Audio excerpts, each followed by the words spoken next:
ఓం నమో వెంకటేశాయ. నేను మీ శ్రీనివాస్ భక్తి మార్గానికి స్వాగతం. నేను ఉన్నటువంటి ప్రదేశం వచ్చేసి కపిలతీర్థం అండి. మనకి తిరుపతిలో ఉన్నటువంటి అతి పవిత్రమైనటువంటి పుణ్యతీర్థాలలో ఈ కపిలతీర్థం కూడా ఒకటి.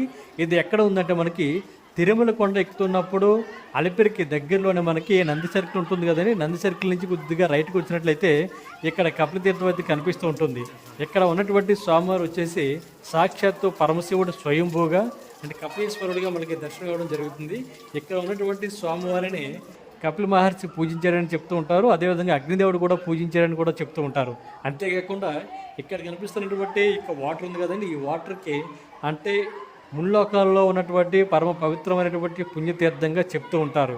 ఇది శేషాచలం కొండల నుంచి నేరుగా వస్తున్నటువంటి పరమ పవిత్రమైనటువంటి పుణ్యతీర్థం అండి. ఇక్కడ ఈ తీర్థంలో ఎవరైతే స్థానాన్ని ఆచరిస్తారో వారి యొక్క సమస్త పాపాలు తొలగిపోతాయని భక్తుల యొక్క ప్రగాఢ విశ్వాసం.